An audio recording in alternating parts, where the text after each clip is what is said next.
ayat 80 dibahas sementoknya. Sing kene ngguri sing talilan siapa? Siapa sing ini enggak? Oh, sing ongkol-ongkol liwat. Enak. Ninggal oli birang dina. Oh, iki mitung dina sekian ki. Mitung dina kok.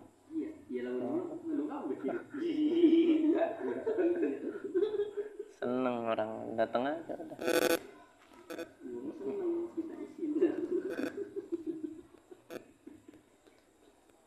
Ayo terus. A'udzu billahi minasy syaithanir rajim. Man yuti'ir rasula faqad ata'a Allah. ومن تولى فما أرسلناك عليهم حفيظا ويقولون طاعة فإذا برزوا من عندك بيت طائفة منهم غير الذي تقول والله يكتب ما يبيتون فأعرض عنهم وتوكل على الله وكفى بالله وكيلا أفلا يتدبرون القرآن ولو كان من عند غير الله لوجدوا فيه اختلافا كثيرا وإذا جاءهم أمر من الأمن أو الخوف أذاعوا به ولو ردوه إلى الرسول وإلى أولي الأمر منهم لعلمه الذين يستنبطونه منهم ولولا فضل الله عليكم ورحمته لاتبعتم الشيطان إلا قليلا. اقرأ.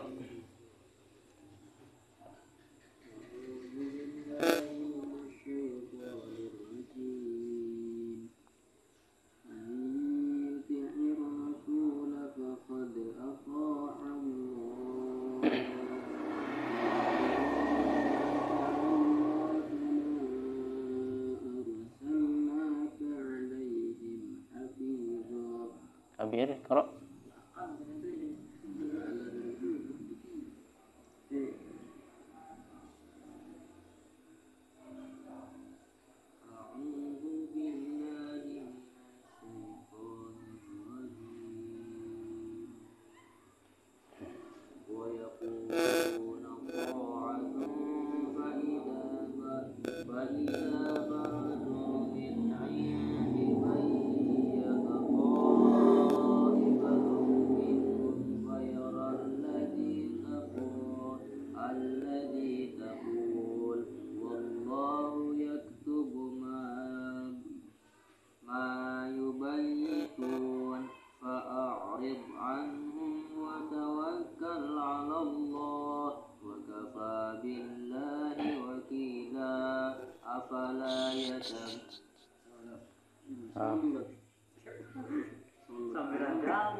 Kok ulangi kok. Perhatikan Kang Ode. Wa afala yatadabbaruna al-Qur'an.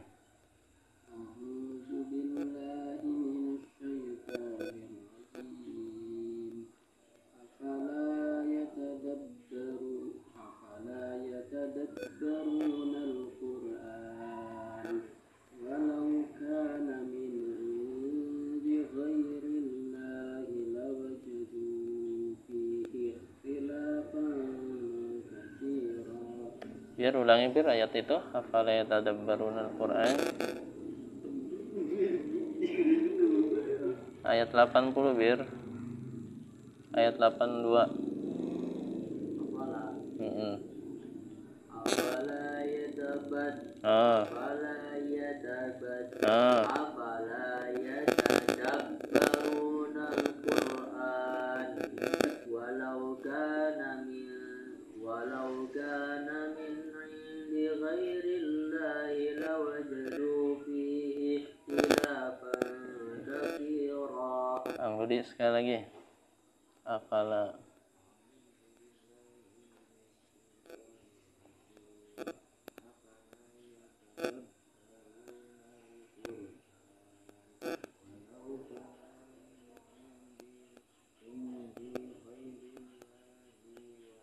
la wajadu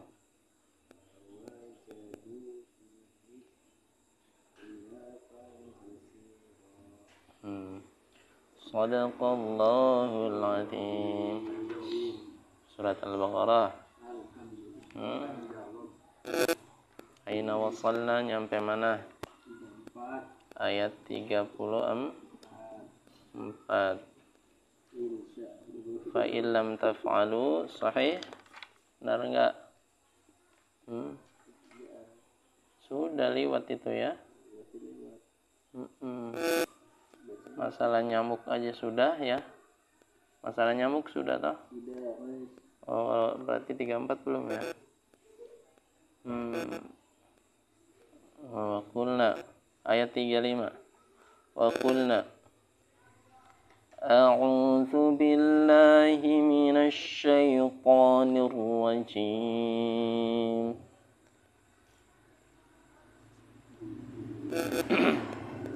Wa qulna dan qulna, kami telah berkata, dan qulna, kami telah berkata, kulta, kamu telah berkata, kultu, aku telah kultum, kultum, kalian telah berkata. Jadi kultum itu apa? Kuliah 7 kultum, kalian telah berkata. Kulna, kami telah berkata. Ya Adam, bagaimana Allah Subhanahu wa taala berfirman kepada Adam? Ya Adam, wahai Adam. Siapa Adam? Nabi. Iya, Nabi. Siapa? Nabi Adam, ya. Siapa Nabi Adam? Nabi. Balik lagi. Siapa Nabi Adam itu? Manusia pertama secara jasad, secara fisik. Nabi Adam yang telah diciptakan pertama kali. Tapi Nur Muhammad adalah awal pertama kali penciptaan makhluk. Ya. Secara fisik, jasad Nabi Adam adalah manusia pertama yang Allah ciptakan. Maka kita ini berasal dari keturunan yang satu. Siapa? Nabi Adam alaihis salam. Turunan Nabi Adam kan ya? Ya. Kok beda-beda mukanya? Ya kalau sama repot. Ya. Kok beda kulitnya? Kalau sama tidak ada keindahan dalam bersosialisasi dan dalam menyatukan. Ya. Jadi perbedaan adalah nikmat yang perlu disyukuri. Karena kita berbeda, makalah muncul keindahan dan muncul kata bersatu. Mustahil kalau kita sama ada kata bersatu. Semua nih sama. Kulitnya putih, matanya sipit, rambutnya lurus tegak. Semuanya orang di dunia sama kayak gitu. Maka nggak ada kata bersatu. Kenapa? Karena sama. Tapi ada yang kulitnya coklat, yang kulitnya putih, yang kulitnya hitam, kan? Rambutnya ikal, lurus, pendek, panjang, kupingnya lebar, kupingnya kecil, kan? Kemudian berkumpullah dalam satu barisan sholat. Saufu sufufakum. Rapatkan barisan kalian. Ya, pada waktu sholat, maka tidak lagi dipandang oleh Allah siapa diri kamu dalam pandangan derajat dunia. Kamu punya titel, maka waktu sholat saufu sufufakum. Rapatkan barisan. Berdiri dalam sof yang sama. Si miskin dengan si kaya. Si putih dengan si hitam. Si ikal dengan si lurus. India dengan Indo. Amerika dengan itulah hikmahnya perbedaan. Kenapa demikian? Karena awalnya kita dari manusia yang satu, yakni Nabi Adam. Wa qulna ya Adam. Maka kami telah berkata, wahai Adam, uskun, tinggallah. Uskun, tinggallah. Maskan, tempat tinggal. Maskan. Sakin. Apa sakin? Ya, telah tinggal atau yang tinggal. Sakinah apa? Ketenangan. Artinya apa? Kalau sudah tinggal itu berarti ada ketenangan. Maknanya begitu. Ya. Kalau kalian masih mencari tempat dan masih ingin berangan-angan untuk pindah, itu artinya kalian belum ada ketenangan di tempat tinggal yang kalian tinggali sekarang. Ya. Jadi kalau sudah sakin, kemudian ditambah tak marbutoh sakinah, artinya dia sudah tinggal dan dia sudah mendapatkan ketenangan. Ya. Makanya orang menikah itu doanya apa? Semoga menjadi keluarga sakinah, biar tenang satu dah. Biar tenang, kita berumah tangga berhubungan dengan si dia, sudah. Doanya begitu. Jangan sampai kita ada istri di rumah, kita pulang, kita ngerasa risih dengan istri kita. Makanya perlu didoakan sakinah itu. Ya. Sakinah, mawad, bukan hanya tinggalnya saja, bukan hanya ketenangan saja. Dari ketenangan itu nanti akan muncul rasa kasih sayang. Adam, tinggallah engkau. Kalau sukun apa sukun? Berasal dari kata yang sama ya, sakinah, sukun. Ya. Sukun. Kalau dalam ilmu tajwid sukun apa? Mati ya. Sukun. Kalau dalam bahasa Jawa sukun apa? Buah sukun. Makanan. Wahai Adam, tinggallah. Anta. Ini taukid. Sudah ada fi'il amr di depan, sudah ada kata perintah di depan, kemudian ditambah lagi dhamir. Itu artinya taukid, menguatkan. Wahai Adam, tinggallah engkau, benar-benar tinggal di mana?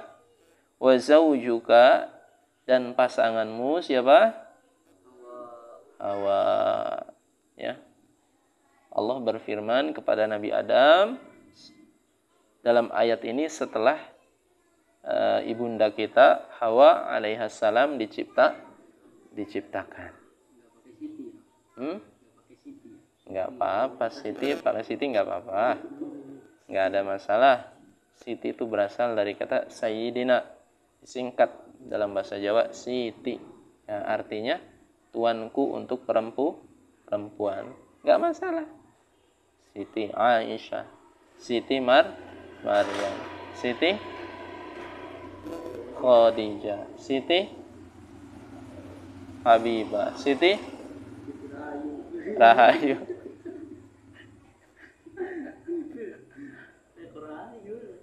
Iya kan, tangganya kamu ada juga namanya. Tawa. Ya. Kalau ini eko.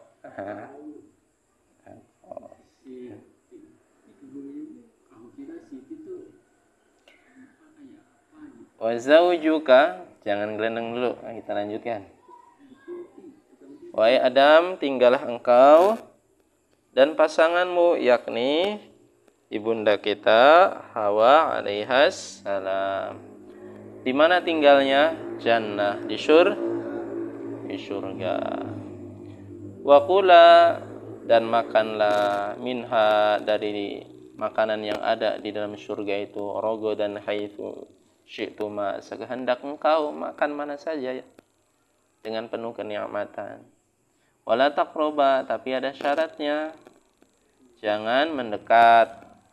Wahai Adam dan Hawa, jangan mendekat, kata Allah. Hadhihi syajara, pohon ini. Pohon ini. Pohon apa? Ya. Pohon ini ada enggak di dunia? Wallahu a'lam, ya.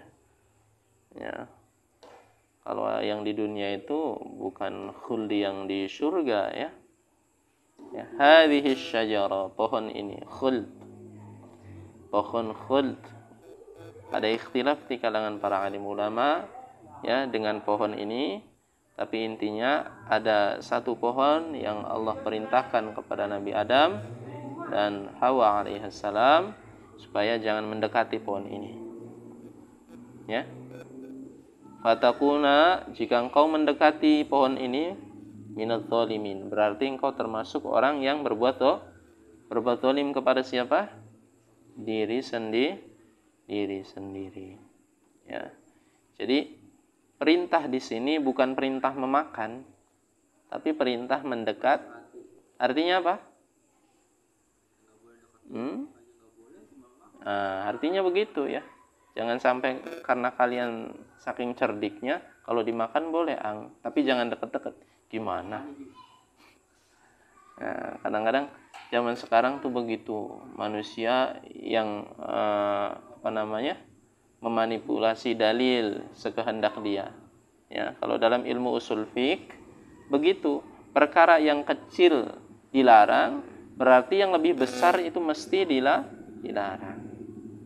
Termasuk ini, mendekati saja dilarang, apalagi memakan. Jadi kaidahnya seperti itu. Dalam Al-Quran, kita dilarang untuk berbicara kepada kedua orang tuh. Wala taqul lahuma ngomong saja enggak, berarti mukul boleh dong, enggak. Orang gak ada dalilnya di dalam Al-Quran, Kang. Coba cari di dalam Al-Quran, ada enggak dalilnya dilarang memukul orang tua? Coba cari, cek dalam Al-Quran. Enggak ada, berarti mukul boleh, Jadi kaidahnya perkara kecil dilarang, itu artinya menunjukkan perkara besar apalagi. Ya, ngomong kepada kedua orang tua itu enggak boleh. Apalagi sampai menghardik. Apalagi memukul. Na'udzubillah, sampai membunuh. Ya. Dosanya sangat dahsyat. Kalau membunuh orang biasa, itu bagaikan membunuh semua orang yang ada di muka bumi ini dosanya. Satu orang kita membunuh manusia biasa, selain kedua orang tua kita, itu dosanya sebagaimana kita membunuh semua orang yang ada di muka bumi ini. Kalau membunuh orang tua gimana? Berlipat-lipat ganda, sehahaha dosanya. Gak bisa dihitung. Suatu ketika di zaman Khalifah Umar bin Khattab radhiyallahu anhu, ada salah satu sahabat melihat seseorang yang menggendong ibunya tawaf. Ya, terus sampai 7 putaran. Kemudian sahabat ini bertanya kepada Khalifah Umar, wahai Khalifah, sudahkah orang itu membalas kebaikan ibunya di dunia ini? Apa kata Umar radhiyallahu anhu? Maka kalau seandainya dia ulang putaran tawaf ini sampai 7 kali, tidak akan membalas jasa ibunya. Ya, terhadap dirinya, meskipun itu hanya satu erangan ketika melahirkan. Allah, ya. Uwais Al-Qarni gak bisa tuh beliau membalas jasa ibunya, meskipun beliau menggendong ibunya dari Yaman sampai ke Mekah. Subhanallah. Ada seperti itu yang di sini zaman sekarang. Ya menggendong, cuma digendong ning mobil, ya terus digendong ning pesawat. Nah, ya. Wala taqraba hadhihi asyajarah fatakuna minadh dhalimin. Apa yang terjadi? Ibunda kita Hawa alaihissalam ya tergoda oleh iblis sehingga mendekati pohon tersebut. Kemudian kata Nabi Adam alaihissalam, wahai istriku, kata Allah, kita nggak boleh dekat-dekat dengan pohon ini, nggak apa-apa.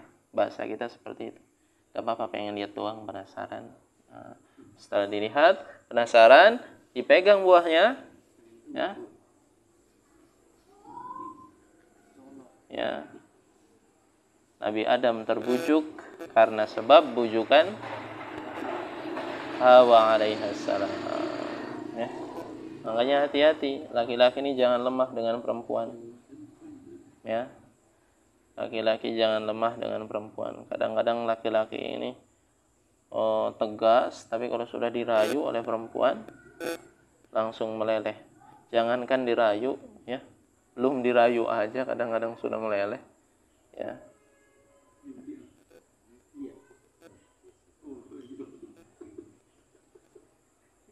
Jadi sebenarnya itu yang mempunyai fitrah merayu itu siapa?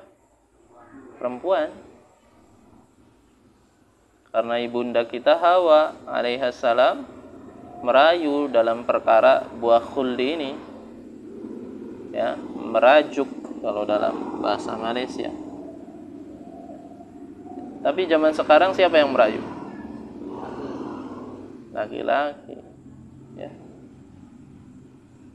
Bisa nggak jadi laki-laki yang dirayu oleh seorang perempuan?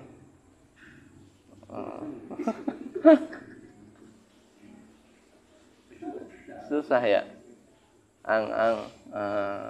Ayo ang wayah. Iya apa? Wayah emang pasar jalan-jalan.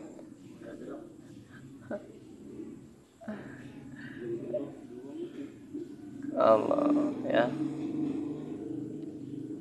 Fa'azallahuma syaitan, maka syaitan menggelincirkan keduanya dari surga. Allah pun mengeluarkan fa'akhrajahuma keduanya mimma kana fi, yang mana di surga itu ada berbagai macam kenikmatan. Allah. Walakum fil ardi mustaqarr wa mata'un ilahin. Mereka berdua diturunkan ke bumi. Ya. Bukan berarti kita di bumi ini karena sebab perbuatan Nabi karena memang dari awal Nabi Adam diciptakan itu maksud dan tujuannya untuk menempati bumi. Kalaupun beliau enggak memakan buah khuldi, ya, buah tersebut, maka pasti kita akan tetap ditempatkan di bumi. Makanya jangan ada nanti kata-kata, kenapa sih? Nah, bapak kita dulu makan buah khuldi, kan enak kalau kita langsung di surga. Jangan, ya. Ada pertanyaan?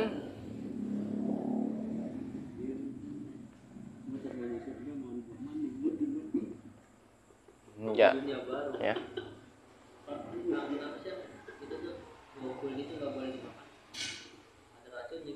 Bukan.